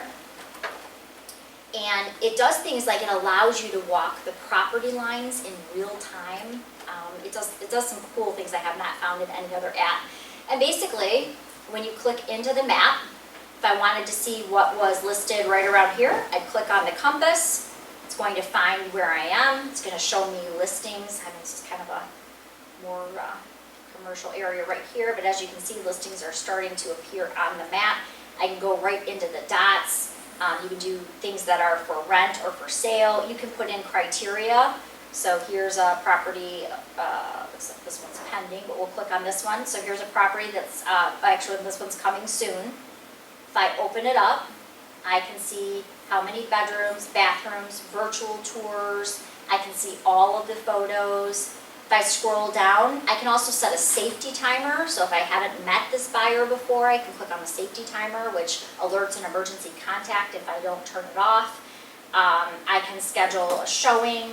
I can see who the agent is. You can even see the seller's disclosures and lead-based paint disclosures. So let's say Laura's showing the property and they say, well, Laura, we noticed a little bit of water evidence down here. Do you know what that's from? You can actually open up the seller's disclosures on your phone and you can actually share them to the buyer standing next to you. So, I mean, you can do all of that on your phone, which we couldn't do before. Oops, sorry about that. So yes, so that's a must. You really have to have. That is your mobile app. It also allows you to, as I mentioned, you can go into your listings, you can edit a listing. So where you see me, it's a little bit slower in this room, I noticed before, but I can go down and I can edit a listing. So if I wanted to go into my Helen property and I wanted to change the price or edit it in any way, I simply just click on that particular listing. And I can go in and change the property. You can change the price, the comments, add an open house, and change the status all right from here. And they have some upsells. I don't do a lot of the product upsells, to be honest, but the listing advertising one here, I've gotten 2 buyers from. Anybody use Waze when they're driving, the Waze app? It's kind of like Google Maps, but what it does is they actually have it so that your listing pops up for anyone using the Waze app. It actually pops up as a little pin and shows them the house. So they do some really cool stuff in here. But definitely want to have the HomeSnap app on your phone. And then some people will say, well, why would I want to have the HomeSnap app on my phone if I have the Collaboration Center? They really do 2 very different things.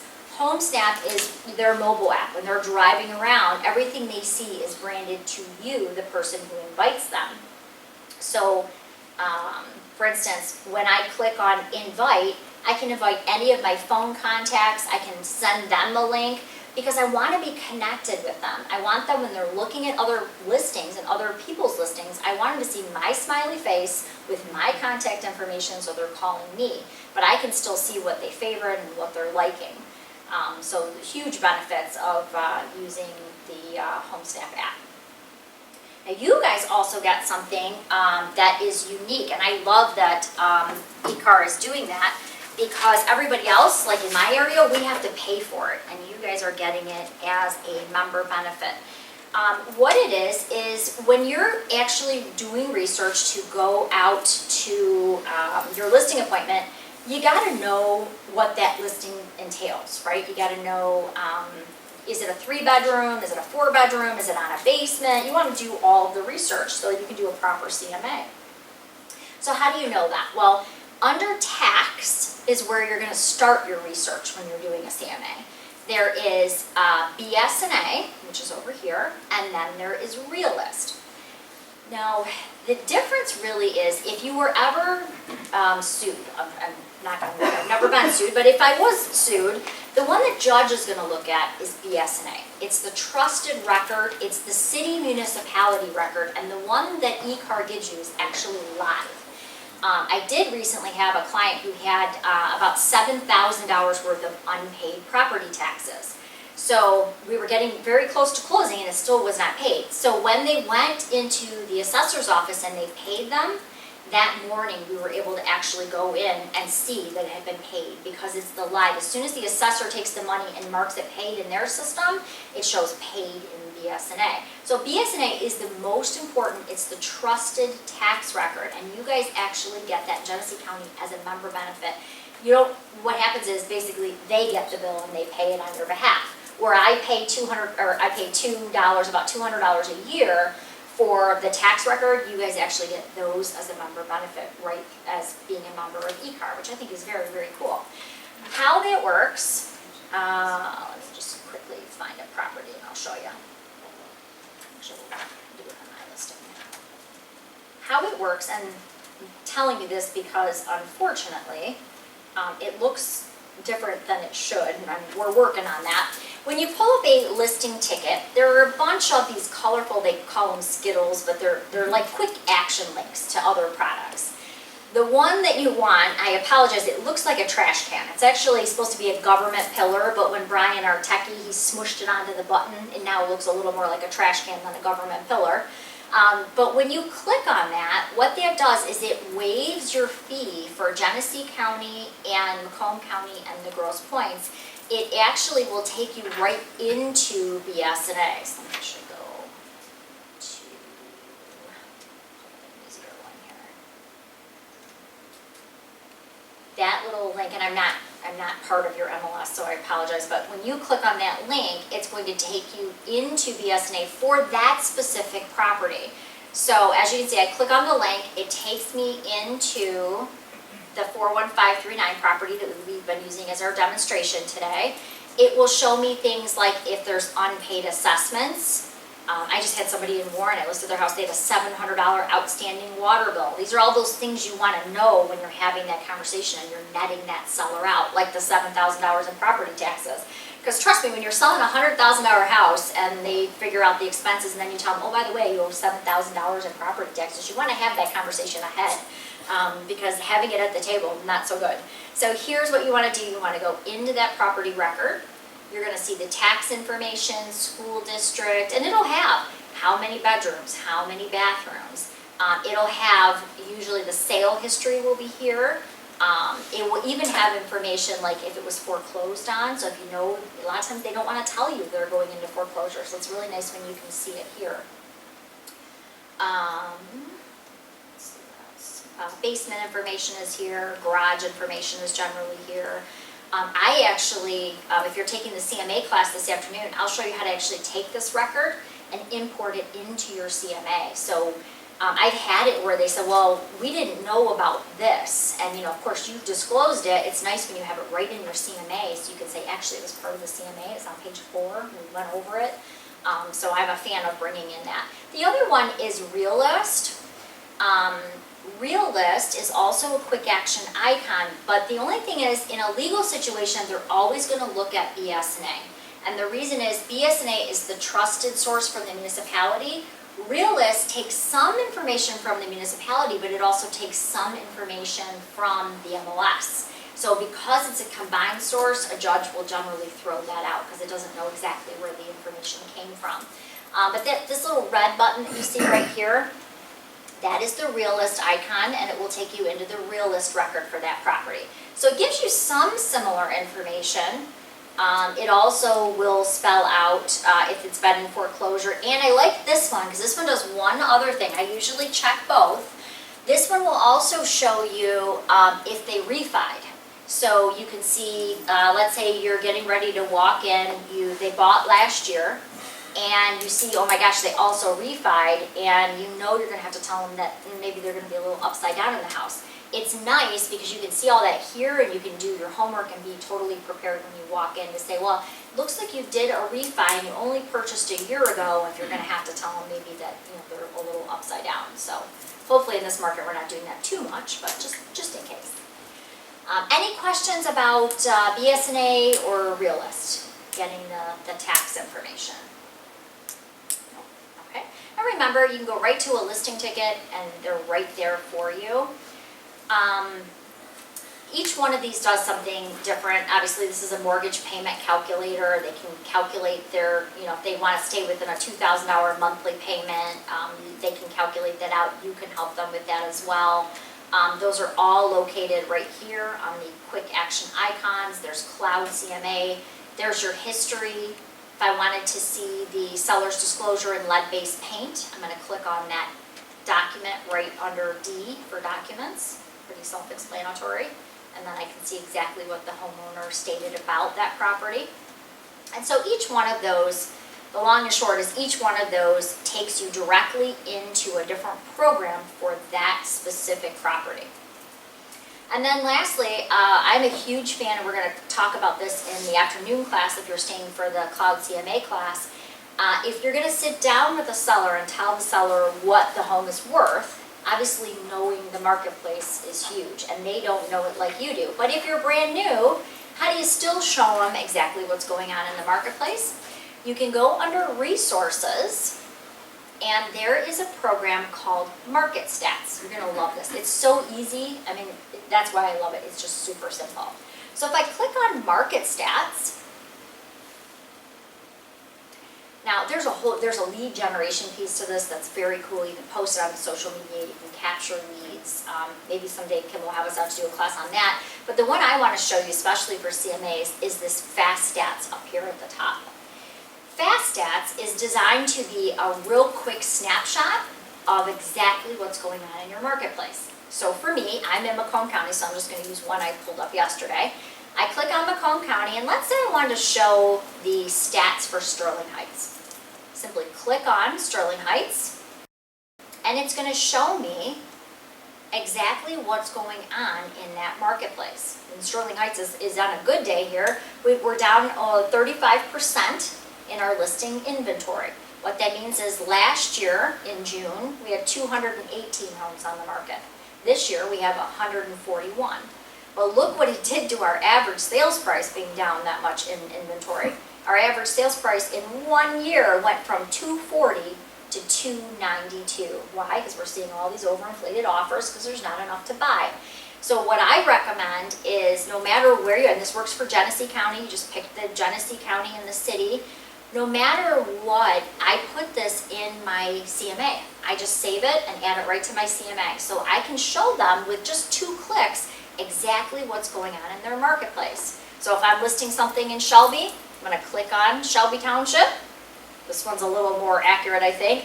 I'm looking at almost 60% down in inventory. So again, what's it doing to our average sales price in Shelby? It's outstanding. Look at this, average sales price last year, $358. Average sales price this year, $442. So I mean, and it, it's very, Sterling Heights is on the very lower end of the market inventory shortage. We're seeing numbers I've never seen before, 68, 72% down in inventory. We've just never seen that before. And it seems like it's getting slightly better, but we're still way under average. I mean, who would have thought you'd be able to tell a homeowner, yeah, your property went up almost $80,000 in 1 year. I mean, we just never saw anything like that. So anyway, really good to add these types of things. These are all benefits that you get through Flint. So remember, eCar provides you all these great benefits. You want to go under Resources. You'll see great products like ListTrack, your single property website. You'll see Market Stats, ListTrack. Let's see if I can show you a good one on ListTrack. My friend just listed $1 million house. I never get the $1 million listings. I always get like the $40,000 listings, so I always have to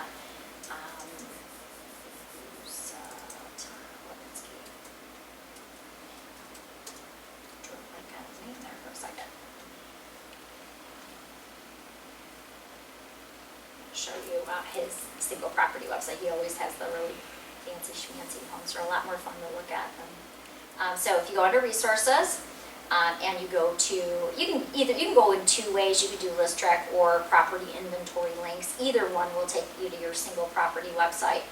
Here is his new home. And what it does is it creates a website for every single listing you add into the MLS. It's done automatically for you. And they're very easy to share to social media. It'll have your virtual tours. By the way, you can even have a branded virtual tour that says like, hi, I'm Laura, I work blah, blah, blah. I'd love to help you, here's my phone number. So that's something you can do through the single property website too. The reason I show you this though, is what I like the best about this is a lot of agents are sharing from like Zillow and Redfin and Realtor.com. I never got that because you're sharing your hard work, your listing, your photos, your comments, and you're giving them to the 5 people who just bought that zip code, right? Where when you share this on social media, the only other things they see are your other listings. So these are all Tom's listings, whether they're active, pending, or sold, goes back 3 years. And so even if that's not the particular listing they fall in love with, they may like one of his other listings that are there at the bottom. They can also schedule a showing, but really easy to share on social media. It also looks really nice when you share it. It's got the big color pictures that pop up like that. So I'm kind of a big fan of that. And yes, you had a question. Honestly, I don't know if I winked or what, but I do not remember how you got there. I know you were in the resources tab and then I got lost. Sure. And I'm kind of doing this at a very high level, so I know he's recording it, and so don't worry. I'm going to give you cheat sheets too, so. And are we able to get the recording as well? Yeah. I'm trying to keep up. Okay. Yes, yes. So actually, they're recording it. They're going to actually put it on that center section here. So you'll see it on the, mine says Keller Williams Lakeside because that's where I work, but yours will be on the e-car page. We are recording it, and I'm going to leave you some cheat sheets too on everything because I know I'm covering, it's kind of like a really high bird's eye of all the new stuff. I just want you to know there's a lot more than just Paragon that you get as a member benefit. Thank you. Yes, you're very welcome. If you go under resources, that's actually where we were. You'll see things like list track. I wouldn't use HomeBot just yet. It's still in the beta section, so I would skip that for now. List track is great. Market stats is great. You won't see new home source. That's something I'm beta testing personally, so you won't see that one yet. Cloud CMA, that's what we're going to be doing this afternoon. Showing time, RPR, HomeSnap Pro, all of those are your benefits that you get as part of your membership. So remember, if you are looking for those, you're going to go right under resources and you'll see everything there. They are, yeah. Mine does not look like that. This one's he actually customized his, and we have a few things that you won't have as far as like the home source, things like that. When you see yours, it's probably green or it might be the basic color. He just customized his, he likes purple, so he did, his team colors are purple, so that's why his looks a little bit different. You won't see everything here because I'm from my real source and so is he, but you'll see all the Flint benefits, the ones I talked about, list track, market stats. But I don't. You don't see market stats I'm or? right here. I'm in the resources and I don't see list track. That's what threw me off. Like I was all the way here until then. Do you see property inventory links? Do you see Yes, them? ma'am. Okay, that is your Access, HomeBot, market stats, and property inventory links, and that's it. property inventory links are going to be your version of list track. Oh, yes, ma'am. Yep. Okay. So like where I started from here, that'll be where you get the same thing, works the exact same way. It's just that Brian tried to list them all out in one instead of having to click them individually, which you have to do for Yes, list track. ma'am. I knew there was a. Yep, nope, you were right there. No, I love it. And ask the questions, and a lot of times it's different for each board too. And I try to study on my way here all the benefits that one board gets versus another. But you know, teaching for all the different boards across the state, it does get a little confusing. Sometimes one gets one product and not another product. So, but yeah, you should see it right under your, and you'll see them listed out like this. So as soon as you get a listing, by the way, it's automatic. There's nothing you have to do. It's already set up for you. So now that I've talked your ear off and you're probably thinking, oh my God, how am I going to remember? She talks so fast, how am I going to remember half of that? This was kind of just a high level what's out there. They are recording this, but what I did when I came on board with my real sources, I said, well, what happens after you leave? What happens if the trainer leaves and they're just like, okay, where do I start, right? So now that you know what's available, where you can go if you need step-by-step help is we created this little MLS Documents tab. Now, one of my tasks when I came to the MLS was to get a bunch of cheat sheets that everyone could use. So I contacted all the different technology companies and I got them, and some of them were so complicated. I'm like, this is a cheat sheet? So what we did is we actually took all of the tech manuals and we made our own short and sweet cheat sheets like agents speak, because like where they may call it a, you know, good faith estimate or a good faith deposit, we really call it an EMD, an earnest money deposit. So what we did is we took all of these and we created a condensed cheat sheet for every single thing. So like if you click, if you want to use AuthentiSign, which is an e-signing program that we offer you. This is a step-by-step that we wrote, big arrows, 2 pages, says this is exactly how you create an e-signature and how you send it out to your clients so that they can sign it. So you'll find right in that MLS documents right up here, there are 81 different cheat sheets we've written. They're short, they're sweet, they're big arrows, so when you get stuck, you got a little place to go and you're like, it's 2 o'clock in the morning, how do I send this to my client?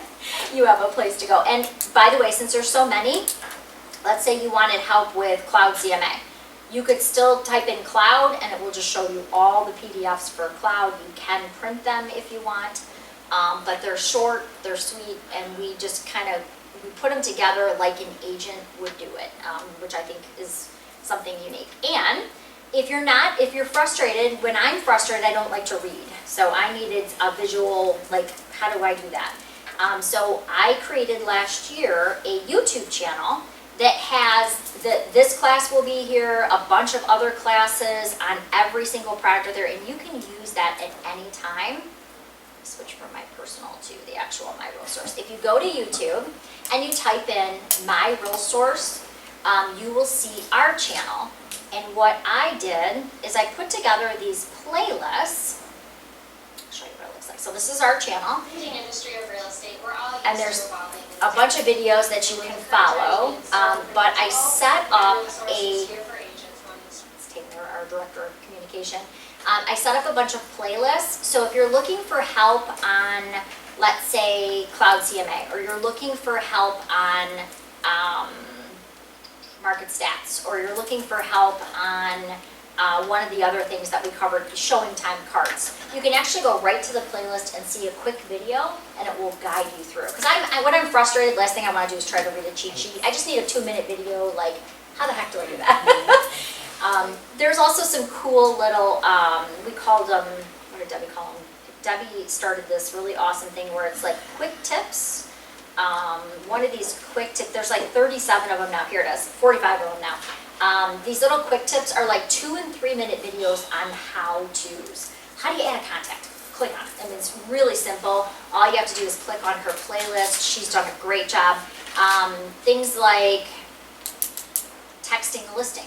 How do I text a listing? How do I find something in market stats? And then texting a listing is new, by the way. If you have not done it before, it's something that they recently added. And it's under the share. You can print or you can text listings. But once you find the listing that you're looking for, if you want to send it to a client via text, super simple. Grab a quick one here, I'll show you. So once you have located your, I'm just going to grab one from the market monitor just for the sake of time here. Might not be the most glamorous one, but you'll get the idea. So if you're ready to print it, right up here in your toolbar, pretty easy. I always recommend the Print Plus, by the way, because it automatically finds the driver and you can print multiple properties very easily. I don't like the print. Sometimes it hangs up a little bit. The Print Plus is a better way to go. But if you want to text a listing, which is newer, you're just going to go ahead and hit that little share icon right here. You're going to hit text, and you could add a new contact, just like you saw me do in the Collab Center with a phone number, or you could pull one you already have set up in Paragon too. So remember, you can text listings now, print them, obviously email, pretty self-explanatory, all the same. All right, that is all I have for you. I know I went over a whole lot of information. Remember, you've got the YouTube channel for those videos for follow-up. Now that you know what's out there and kind of a direction, remember, resources is where you're going to find all of your tools, with the exception of taxes. Taxes has its own icon here at the top, but resources is really where you find all your tools.